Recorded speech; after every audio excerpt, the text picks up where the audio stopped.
The Lincoln Lawyer just made its release on Netflix and is trending in the top 10 for many countries.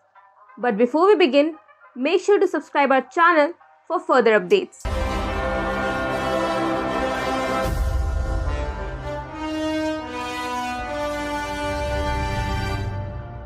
The story revolves around a high-class lawyer who is turning to join back his profession. The initial scenes depict classiness and incredible storyline of a murder that is being chased. Now it's a 10-episode series minus McConaughey subbing in Manuel Gracia Rulfo as Mickey Holler instead. And despite some initial skepticism going in given Netflix up and down content quality as of late, I came away from The Lincoln Lawyer pretty satisfied with what I had seen. I found The Lincoln Lawyer engaging enough to have me binge all 10 episodes in a single day without getting bored. But it's not so special that I'm going to run around shouting from the rooftops that everyone needs to watch it. It's a solid legal drama. It reminds me of something you might find on USA back in the day or ABC or NBC.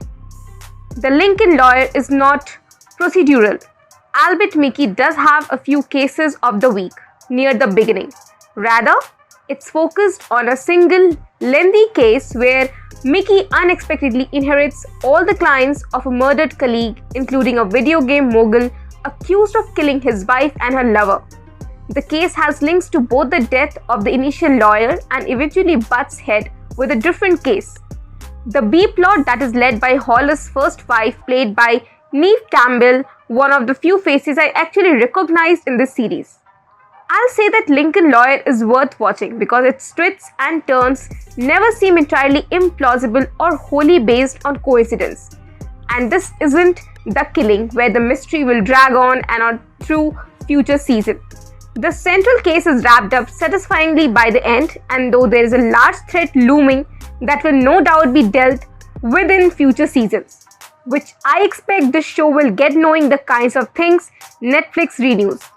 It never feels like a cheap cliffhanger.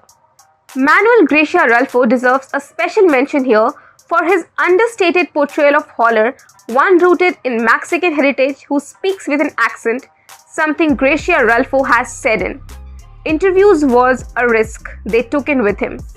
Hopefully this has more to do with the quality of the actor than some Netflix demanded algorithm that they wanted a Latino-led show, but regardless, he does a great job here. The target audience here is a little unclear. In the grand scheme of murder mysteries on streaming services, it's quite tame. Almost no violence or sex at all, but a few scattered F-bombs making it technically M-rated. It seems like it's casting a wide net among demographics, which I suppose may be one of the reasons it's sitting on top of the list. This is definitely not a situation where something is widely watched on Netflix for no good reason. Anatomy of a Scandal. It's actually a decent series and a worthwhile distraction for a weekend. I don't think The Lincoln Lawyer will be as much of a breakthrough as, say, Richer recently was for Amazon, a somewhat similarly styled book adaptation, but it's good enough and probably will end up being watched enough to get another season, especially with 6 books worth of source material to draw on for the long term. If the concept is enough to intrigue you, at baseline, you will probably appreciate the series by the end.